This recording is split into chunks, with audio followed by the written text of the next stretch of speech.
Oh, hey everybody, welcome back to David Will's Guitar. Today I've got something a little different. I'm not demoing a guitar. Big surprise, huh? Well, what am I doing today? I want to show you everything I know about Fretbuzz. So that is on the agenda. I had such an issue when I was learning to do any kind of work on guitars. I could not find anything that was comprehensive enough to detail all the different factors that could affect Fretbuzz. And there's a ton of them. Like, you'll find videos, you'll find people doing setups, but they won't address every single particular issue, and that's what this video is going to try to address. I'm sure I'm going to miss some, but I've got a pretty extensive list, so let's get just right on into it. So what is Fretbuzz? I want to demo that because a lot of people don't show you what it is, or if they show you, it's like, I don't know, doesn't feel like the right foot forward to kind of show you what it is. So with this guitar, this is a guitar that I have at a low enough level where I'll have some what Philip McKnight likes to call sizzle, but it's not necessarily buzz. So if I pluck a string, you don't hear it, right? That's fine. But if I fret here at the 5th fret, at the very beginning of that note, and I'm playing acoustically so you can hear it, it's like almost starting to buzz. It's like almost. And then here, like I upstroke on the 7th fret, you can hear it. Downstroke, not really, but apparently upstroking on guitars makes it like, maybe I do that a little harder than the downstroke, I don't know. Anyway, you can hear it, it's more of a rattle. Now, I'm gonna kind of exaggerate what it sounds like. I'm gonna pull the neck back and I'm gonna fret. Now this would pull the neck into a back bow, which is gonna simulate buzzing.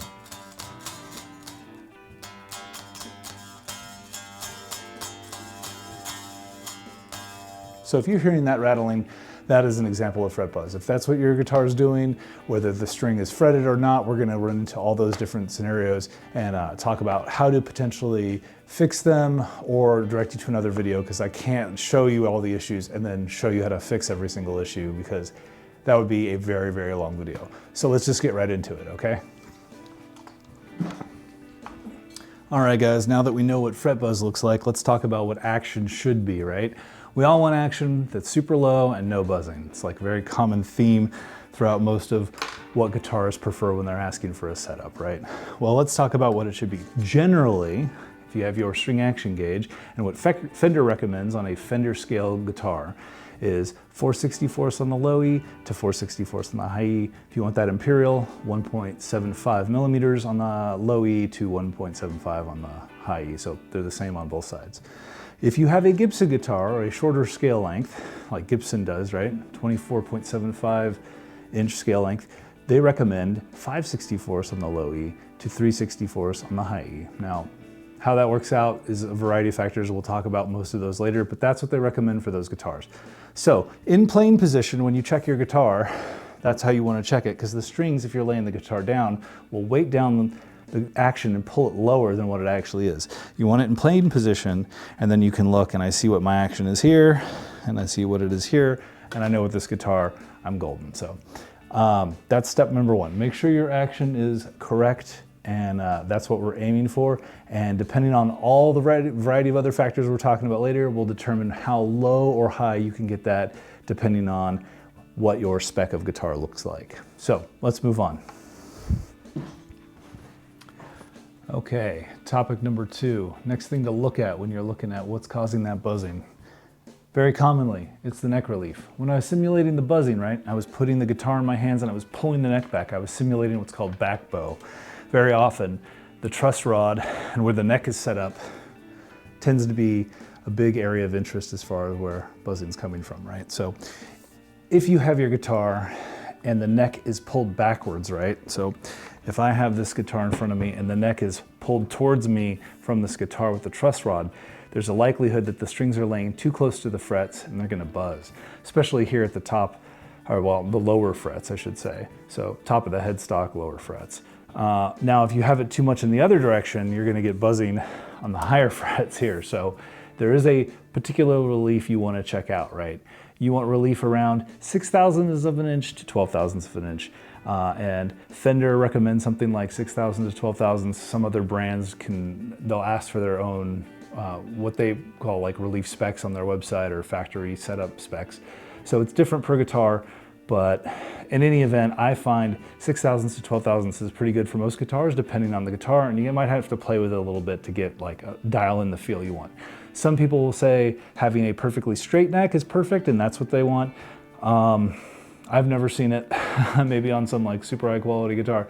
I had a couple of Sirs with something like that. So it's probably possible, but most often you're gonna look for those reliefs that I specified earlier. So how do you check relief? Well, if you don't have a StewMac relief gauge, which is really easy, you lay it on here and it tells you what the action is. If you lay it on the 1st fret to the 12th fret, that's one way. But the more common and easy way to do it is by a set of feeler gauges. These are very cheap online, and you just get the right gauge. So if I need 6,000, 7,000ths, and what I do is I put a capo on the 1st fret here, and I capo where the frets meet the body of the guitar on the neck. So like around, on this one, it's like around 17-ish, 16, 17, depending on how your guitar's made.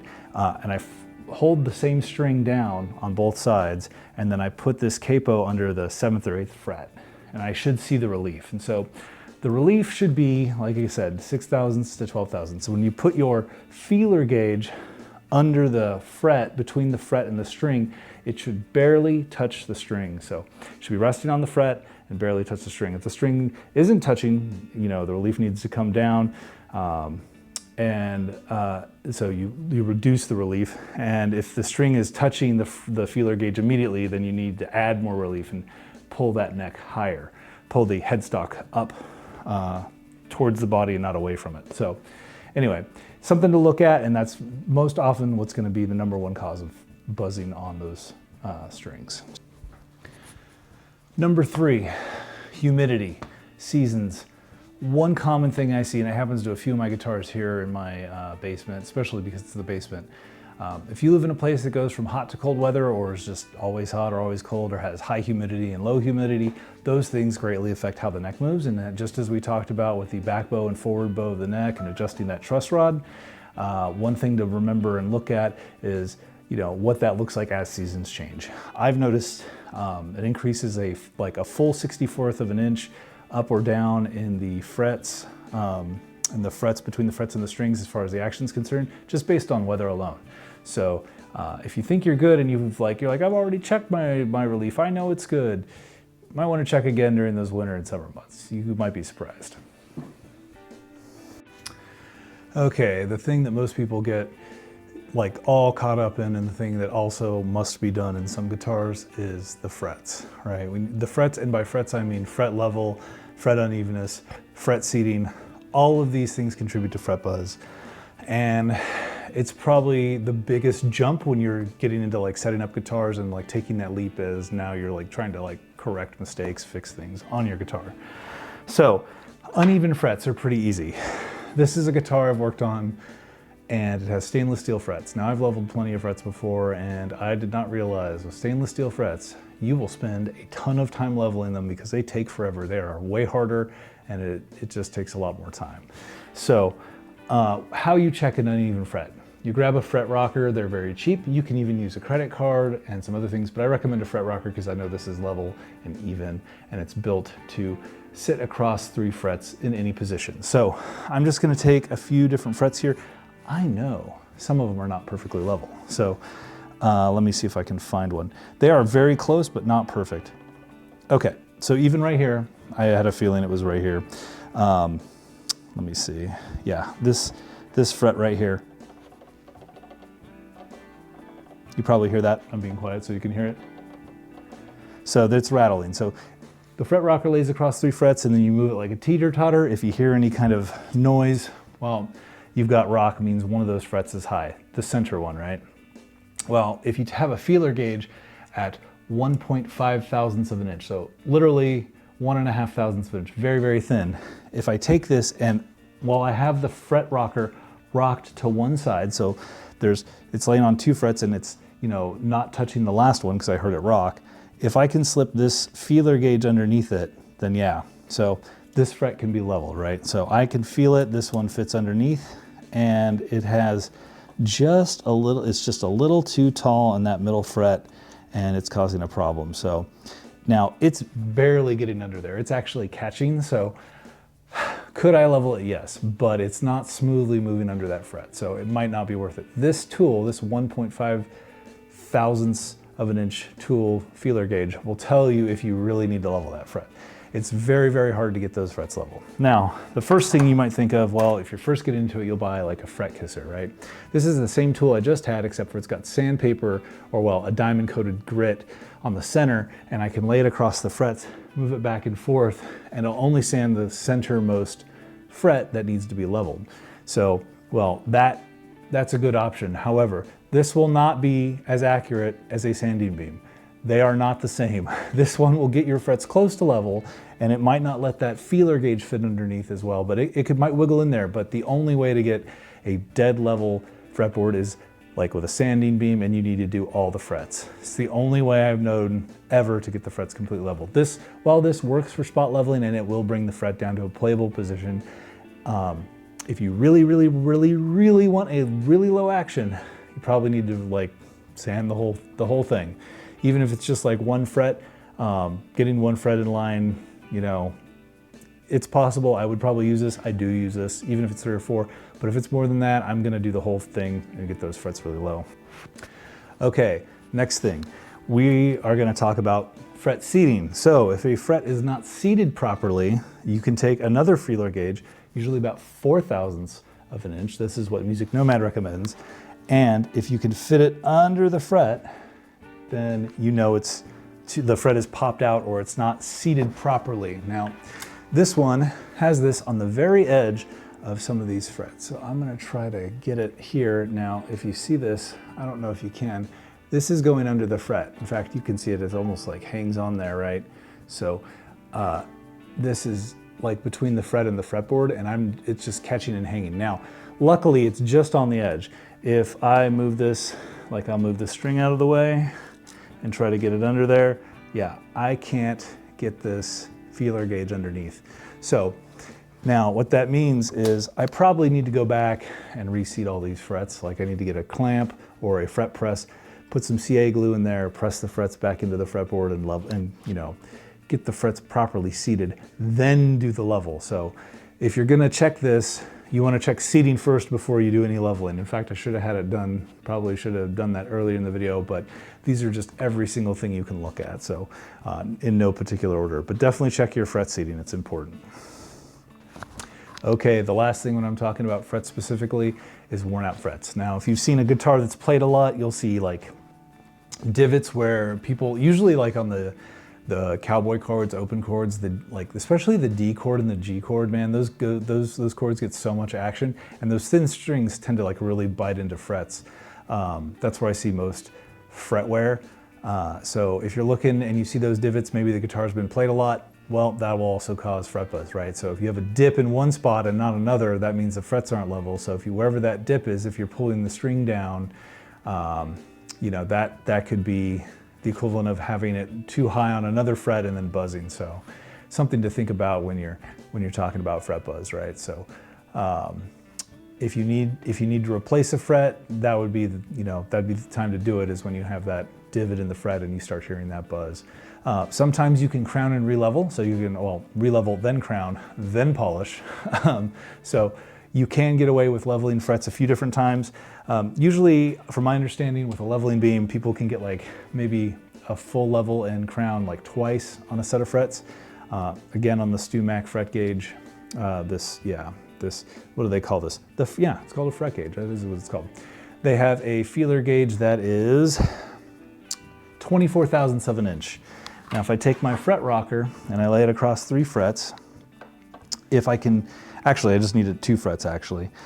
If I can put this feeler gauge between the fretboard and the fret, that means it has room to level. So I can come down a little bit. This is the lowest you want to get to the fretboard, and by checking that, it'll tell you if you can move down and actually level that fret. So again, I would lay this across 2 frets, and then if I can fit this underneath the center there where I'm showing you, that lets you know that you have some room to go. Anyway, let's go. Okay guys, let's talk about the nut. So if you've got your guitar setup and you've adjusted the relief already and you have it in a place where you know the relief is correct, but you still have buzzing, let's say on those open strings without fretting anything, it's very likely the nut. So the nut needs to be cut well, and that will affect how close the string is to the first fret, and if it's too low, it'll buzz, especially on those upper frets here. So actually they're the lower frets. So what should they be? So from starting with the low E down to the high E should be 20 thousandths, 20 thousandths, 18 thousandths, 18 thousandths, 16 and 16, going from low E to high E. So the first two are 20 thousandths, the D and the G string are 18 thousandths, and the last two are 16. That's what they should be theoretically. Now they can go lower. You'll see a lot of people talk about how low they can get them, and it does feel better to play when they are lower. It's nice. But that is, you run the risk of lowering your nut too low and then causing the buzzing that you're probably experiencing right now, which is why you're watching this video. So with those specs that I just gave you, they probably won't buzz. You'll probably be just fine. So those are the specs I'd recommend. It's what most people recommend. So those are the things to watch out for. How you would measure that, you can get a StewMac nut gauge. This tells you how high the string is off the first fret. Sits on there, has a little plunger. You can watch videos on how to use it. Or you could simply use a feeler gauge. So you could stick a feeler gauge underneath the first fret in the string and see the distance between those, the string and the frets, and that'll tell you if it's too high, too low, whatever. So, or if you can go lower. Another way to do it, fret at the third fret, take a piece of paper, and I'm just taking this piece of paper, I'm going to use one corner of this, and if I can fit this paper under the string, then it's still good. It's not too low. So that's one way to tell if it's too low. If you fret this and you can't fit a piece of paper between the fret and the string after fretting on the third fret, your nut might need to be corrected.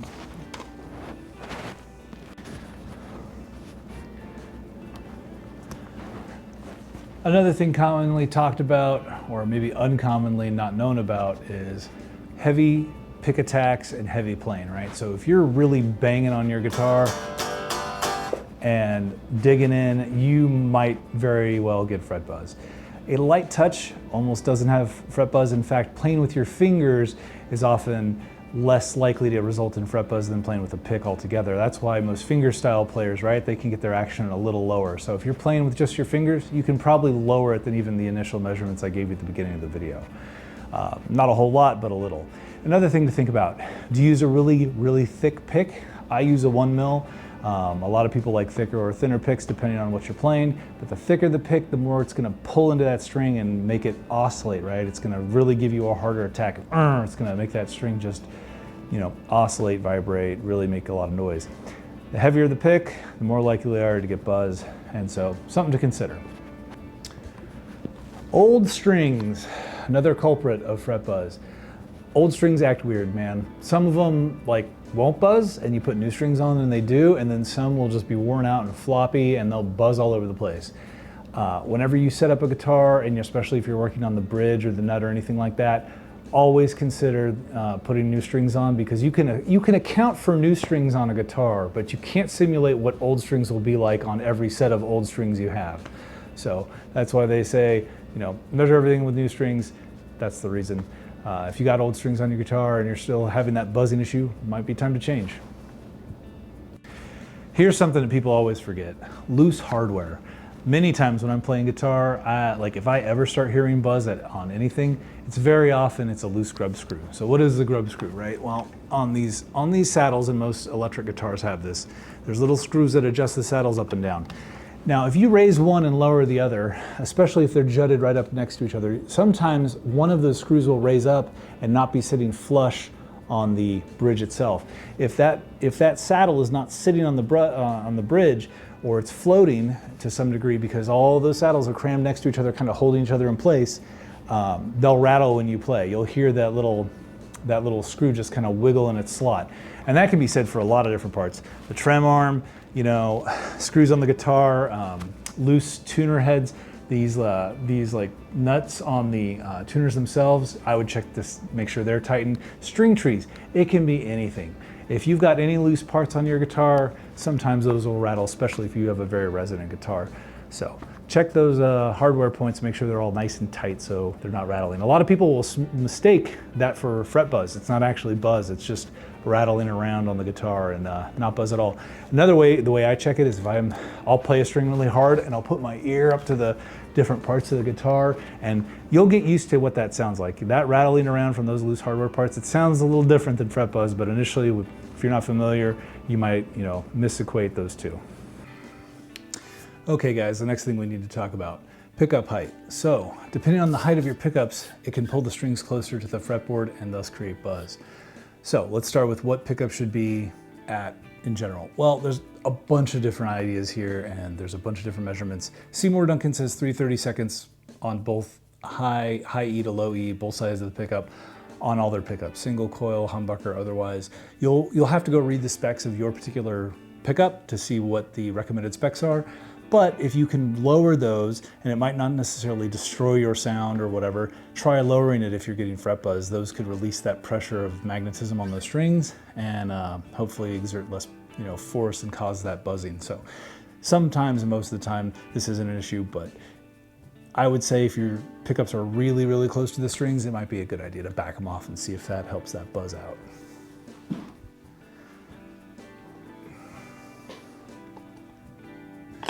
Okay guys, well, we made it back again and we're going to talk about some fretboard radiuses.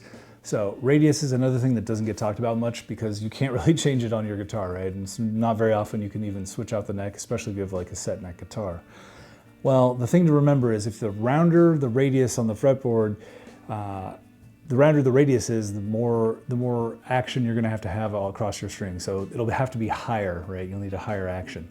So this is not some fictional idea that I just had. If you go to Fender's website and look at what they recommend for string height, they'll show you that on a 7.25 inch radius, their roundest radius that they sell, you need to have about 5/64 on the low E to 4/64 on the high E. So a full 64th higher on the bass side as it descends into the treble side of the guitar.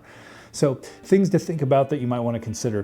When you're out there buying a guitar or looking for a guitar, or even if you have to buy a new neck, you might want to consider getting a flatter radius. The flatter the fretboard, the closer the strings can be, and the less likely they are to buzz. Makes sense, right? All those shredder guitars, they have like super flat necks. That's generally the reason. So not a whole lot you can do. I mean, you can take your guitar in and have the fretboard re-radius. That is something that they can sand down and do for you, but it's a lot of work and very expensive. But, just giving you the information in case you want to make that decision. Okay, next part, new guitar. That's how it goes around here if we can. Neck twist. Now this guitar doesn't have a twisted neck. I don't have a twisted neck out of any of these guitars. But another thing that can affect guitars is a twist in the neck. Usually you don't find this on most any guitar nowadays, but cheaper guitars or more budget friendly or older guitars will sometimes have a neck twist. Now what they mean by neck twist is as you're looking down this neck, if it's twisted that way or twisted this way, it'll cause buzz obviously, because once the neck is twisted, it can't match the radius of the bridge, and the strings are not going to be on an even plane surface, right? It's not going to be, the radius of the bridge will not match the radius of the neck, and so the strings will be moving at an angle uphill or downhill depending on what side of the, what side of the fretboard you're at. Obviously this is something that's really terrible because there's almost nothing you can do about that besides getting a new neck or having it potentially re-radiused, but yeah, twisting the neck is truly, truly awful if you do have that, but it's something that's really hard to diagnose. You'll have to take measurements on both sides of the guitar, and at that point, I mean, you might want to look for a luthier to do that for you so they can get like the fine measuring tools. Even if it's like a 64th of an inch on one side versus the other, it will cause a bit of an issue playing. So if you've done absolutely everything and you think, well, I've looked at everything else, maybe just like look down and see if there's a twist. It's really hard to do it this way. I wouldn't recommend it because looking at something is not an accurate measurement, but if you do see a twist just at looking at it, you can be rest assured that's probably the issue. Okay, next thing. We've got bridges. Bridges always come with you know, usually an option to raise or lower one side or even the saddles individually. But there is a chance that if you get a bridge like this is a Tune-O-Matic bridge, this is a Graphtec one, and they're usually, you know, they're really good quality. I've never had an issue with them. I think they're fantastic. But your bridge needs to match the radius of your fretboard. So if you have a 12-inch radius bridge, it's got to be on a 12-inch radius guitar. You'd be surprised how many times you'll find a guitar that has the radius that, you know, the bridge and the neck don't line up. So something to think about, and you should definitely measure those if that's the case. I know that Fender put out a Jazzmaster at one point that had a radius of a bridge that wasn't the same as the neck. I want to say it was their one of their Ultra series, actually. I think Pusheen had mentioned it in one of his videos. So even on high-end guitars, man, sometimes the bridges don't line up. Well, what can you do about this? Well, you can buy a bridge that will be the right radius for your guitar. And especially with like compound radiuses, it gets even more complicated. So what you want to do if you have a compound radius or a bridge that you can't find an equivalent of, you want your bridge to be flatter than the radius of the neck. So you could put a flatter bridge on a guitar, but you don't want a rounder one. You wouldn't want like a 12-inch radius neck and a like 7.25-inch radius bridge. That would be very problematic. Even still, like with a compound radius, like you're kind of trying to get somewhere in between, and usually you want to err on the flatter side. But yeah, that's about the best you can do. So make sure your bridge and your neck line up if you can. Okay, I mentioned it earlier. Scale length. Scale length can also have an effect on your guitar. So the longer the scale of your guitar, the more taut the strings have to be. And generally, if you have more tension on the string, they'll oscillate less. So it's hard to exactly say what that's going to look like, obviously, with a Gibson or a Fender or even like a baritone guitar. But you'll notice that people who play like speed metal or things that are like really heavy-handed, or things where you've really got to chug or play pretty heavy-handed, they'll use like thicker gauge strings. So this is kind of like a twofer, right? So scale length and longer and like thicker gauge strings can also affect that fret buzz issue. So again, if you have a longer guitar, you might want to consider maybe thicker strings if you're still getting buzz, or if you're moving from like, let's say you play 9s generally, maybe bumping up to 10s, that might help. And then of course the length of the guitar, you know, if you're deciding between a shorter scale length and a longer scale length. I believe the longer scale lengths are going to give you more tension and therefore potentially less buzz. But you know, in the grand scheme of things, that is very minimal. You just want to make sure that, you know, all those other things we talked about are in consideration before you finally get to these issues that are more tertiary or maybe less impactful if they're set up correctly.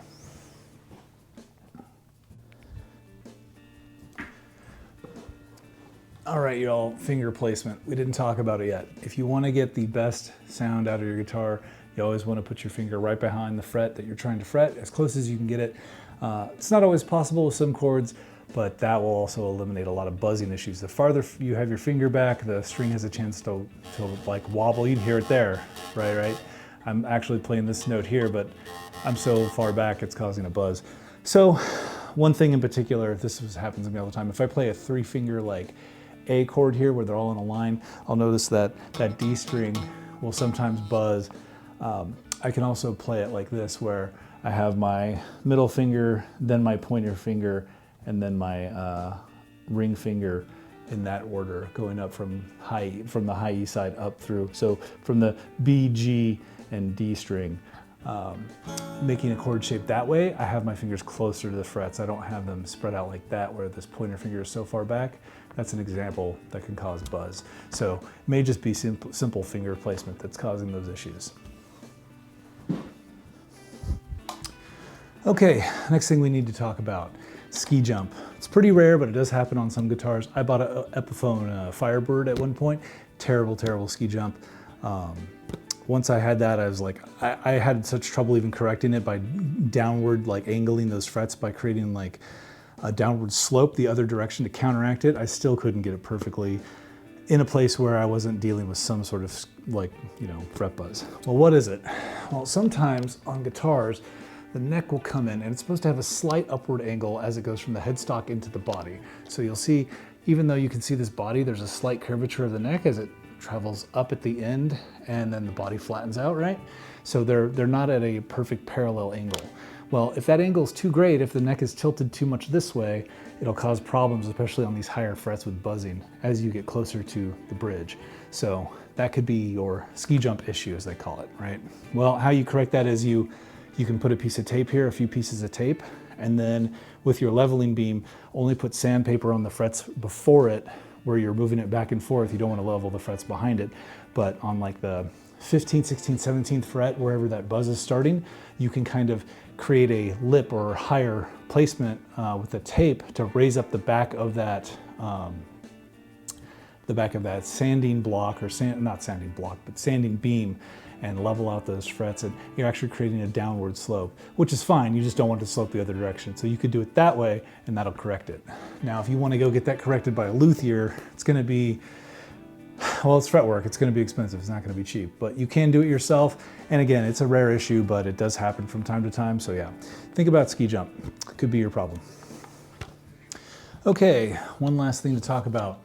Certain bridges have a lot of string length behind the bridge, and this will create sympathetic noise. Now, it may not sound necessarily like buzzing, but it might be like some noise that you're not familiar with when you're playing your guitar, and that could be maybe conceived as buzz or what have you.